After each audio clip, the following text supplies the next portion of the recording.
while. I suppose a couple of weeks I could walk properly. Basically went straight back to work anyway because I had to. And then in the off-season they operated on my back, and then subsequently another operation, but I've still got a broken neck, and that's why I don't turn too well, and that's why... You don't move like a ballet dancer. No, used to, but not now, no. And I got asked the other day, how tall are you? I said 5'10". He looked at me, he said, in your dreams. Well, I think I used to be, but I'm about 5'4" now, evidently. So, yeah, but that's okay. We can study the pavement pretty well when I'm driving, walking along, and I do walk past people, not seeing them. I apologise for that, but that's just the way it is. Did you get back in the sprint car again after that? Hell yeah. Okay, yeah. But a better one. Yeah, I had a call from a guy by the name of John Sidney, who owns Oval Track Racing in Melbourne, or JSR now it's called.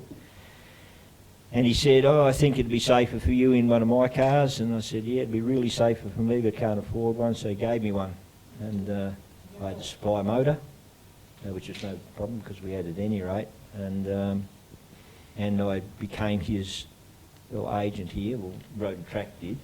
And we used to sell sprint cars and midgets and shock absorbers and pieces, and had quite a good relationship with him, and a fair few cars. So it made a big difference. It really did. Made a big difference to get into something like that, and it was just like driving a Austin A40 and getting into a Commodore or something like that. It was really good cars. Really good cars. Yeah, there was someone talking about an A40. Yeah, well, yeah, I did notice that. That's why I said it. Yeah, yes. VYIs. Now, I've been put up to this to ask you about this. This was a sponsor in this when you had not 5,000. Sam. No, it wouldn't be Sam. No. Yep. What did they do? They made sunglasses. Okay. Revan International, and they made sunglasses, and you were the model. Well, yeah, once, yeah, but I wouldn't take all my clothes off. So Okay. Yeah. I had Brigida Moore do that. She was Mannequin of the Year back in 70, whatever it was, and stunning lady, and they had her do that. But yeah, I had to do a bit of it. But when they said, it was a men's magazine which had a nude centrefold, and they said, you're going to do that, and I thought, no, I'm not. No. I won't embarrass the rest of you guys. Yeah, that's right. Yeah. And also just mention Rick Collins at Jarvis Ford and how generous he was. Yeah, absolute gentleman. He, we were actually approached by Jarvis Ford after one of our associates had made a model of the sprint cars, both the sprint cars out of wood, sent it to him, and Rick came down to see our workshop, and it was only a small place, but he went through it, and then we got, it was the longest running sponsorship in Speedway for a long time. Even when I stopped, they still kept with Dave. He left our workshop, I know this is fact, went back to the workshop that's now closing there on Portrush Road and kicked the service managers behind because made him clean the place up because he'd seen our place. And anyway, they sponsored us for a long time, and then I stopped, and David, my business partner, he kept going. We brought Tim Green out here from the United States to drive for us, and Jarvis put the money up for that. And when I bought David out of Road and Track, David went to work for Jarvis Ford, and subsequently Rick Collins supported him very well. Absolute gentleman of a man, he really is. Yeah. Great guy. Yes. We probably need to remind people when they are considering sponsoring events or drivers or whatever that this sponsorship sometimes lasts forever. Yeah. He mentioned many years later. Yes. Yeah. And his generosity, or I think not only generosity, care for people, even when after David Ferrell had stopped racing sprint cars, he was actually in America with his son racing, and he had a brain episode, and Rick organised to have his family taken over there, and they made sure David was flown to a university hospital so he could care properly, and then brought him back to Australia when he came back first class because he was in a pretty bad way. So that's the measure of man, you know, that's really, yeah.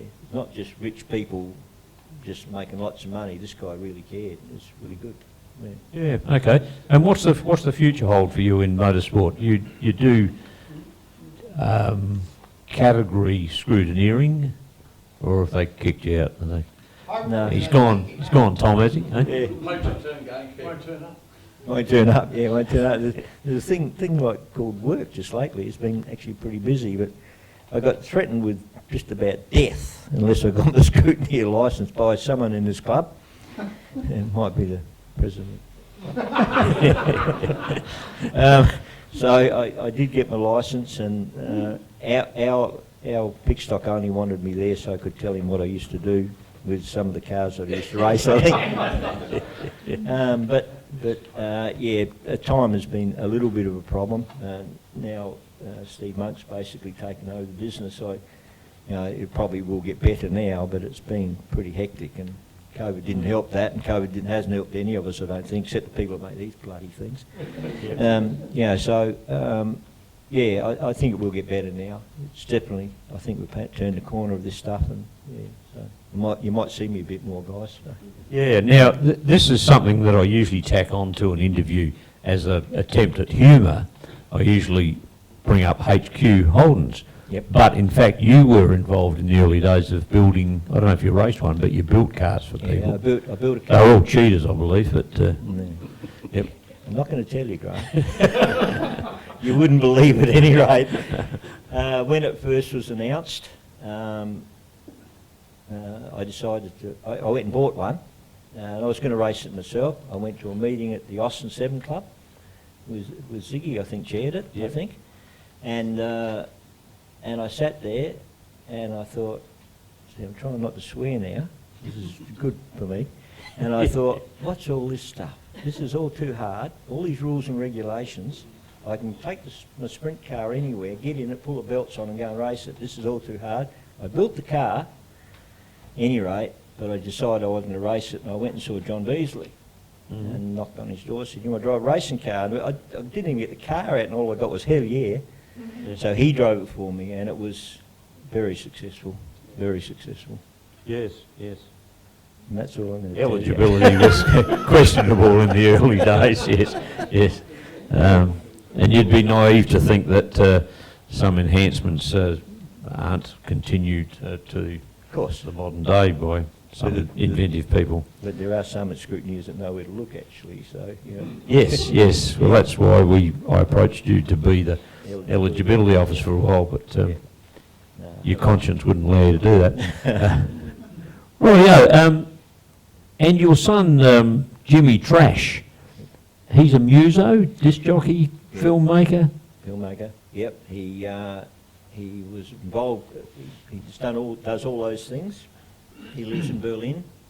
Berlin and Belgrave, between the two. He does all those things. He was up until, I think, 2 weeks' time. He's been a member of a team that looks after a severely disabled man, 24 hours, 7-day shifts, they are. Mhm. Big job. He is an expert in African music, has one of the biggest collections of African music records in the world, whatever that is really, but he does all these things. He promotes festivals. He holds his own festival, Trash Fest, and his birthday, that is, he holds that. And as you can see, he and Mario Bucci, they are filmmakers. They've made a few films, actually. Yeah. Mario Bucci is one of Italy's top sports documentary makers. Okay. This was something we fixed Mario up when he came here. They came to Australia the first time to do some filming.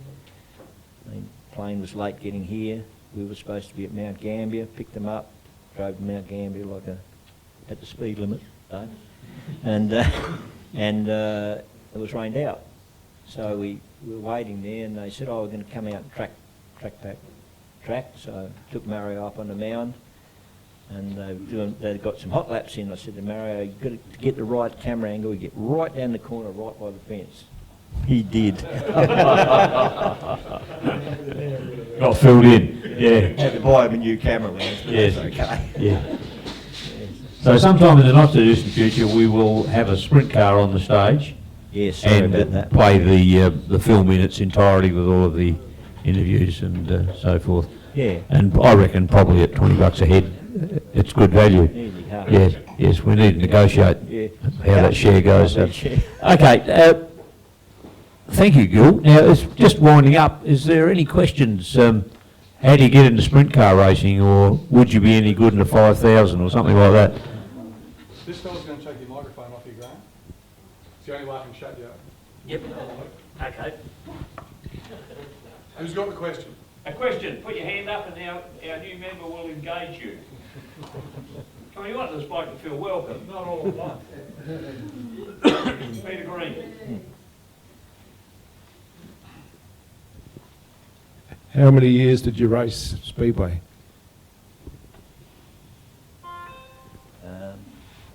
1983 Started in what, 78, 79? Oh, yeah, it's probably 10 years. I drove, actually, I really drove till not that long ago, really, because I didn't only drive sprint cars. I drove stock cars at one stage. Well, they were called Grand Nationals, and they're called late models now. The most unwieldy thing you've ever driven in your life. I used to smack someone up in the pits in that one. That was pretty good, on purpose. I drove speed cars a bit. I owned a speed car till not that long ago, and I still own a what they call a V6 sprint car, which is actually a midget with a wing on it with a V6 engine in it, but I don't use it. I had someone else driving it, but it's sitting in the shed now.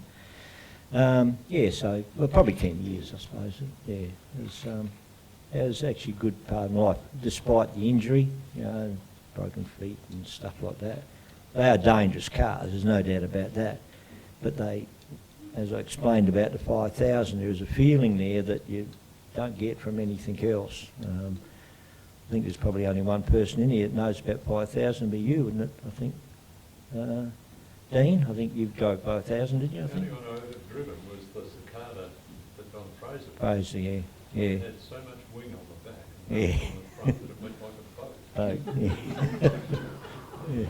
So I did one lap in it and got, Did- hang on, did hang on. you? How could you miss it? Say all that again. The only 5,000 I've ever driven was the Cicada, which was an Elfin 600 copy that Yeah. Don Fraser had shoehorned a Chev V8 into. But it had so much wing on the back and nothing on the front that it just porpoised all the way down the track. Yeah.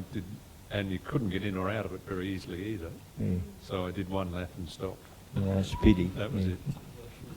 it. It's certainly an experience. It really is. It just is. I used to have someone ask me every morning when I would to stand upright, I'd have to crawl to the bathroom and put the heat lamps on my back, and then I could get up and get in the shower and walk around. And every morning she said to me, "You having fun yet?" Well, yeah. The answer is yes, because there's not really, and maybe apart from that episode in my life, there's not one thing I'd change, honestly. That wasn't me. No, that wouldn't.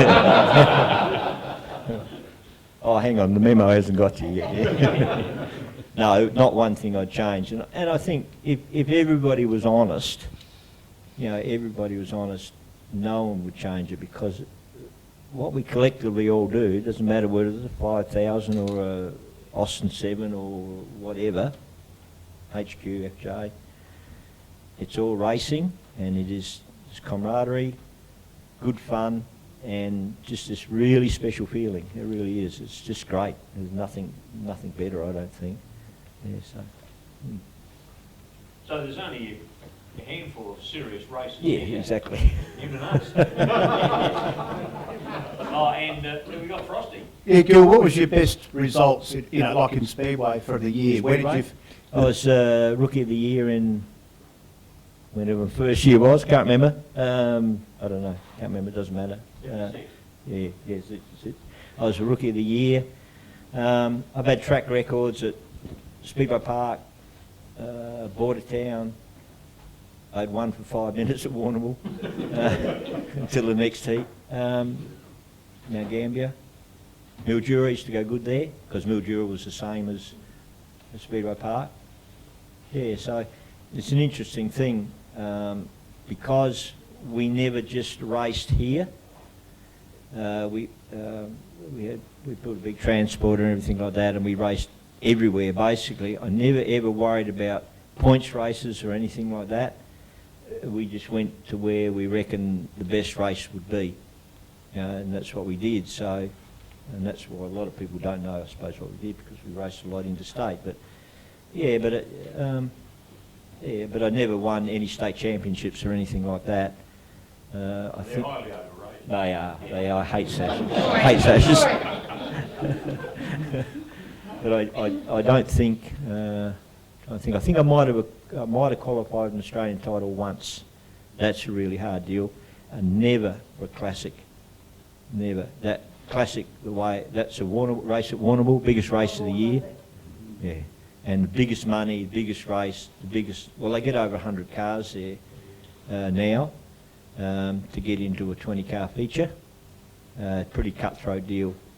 And the year that I qualified well, I spent the whole day before the night final working on someone else's car, and I was that buggered I couldn't drive my own car. That was pretty disappointing. Not to say what the crew thought of me, but anyhow, that's the way it is.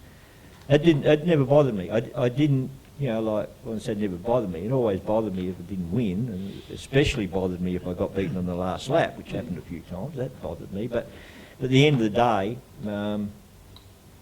it's a whole bigger picture than, I think if you just focused on, oh, I can only win, and we hear about this in Formula One at the same time, and it really doesn't produce what you call a quality human being. I don't mean that so disparaging, I suppose it is, but you see the way they carry on, it's just bloody stupid, you know, like, it really is, it's just dumb. In fact, I won't even watch it anymore. You know, you're there to do the best job you can, and you're not always going to win. And I think if you think you're always going to win, you're going to be very sadly disillusioned, you know, so, yeah, because something always happens. Yeah. Any more questions? Keith? No, I haven't got a question. I was just going to say, thanks very much, Gil. You're welcome, Keith, thank you. Yeah.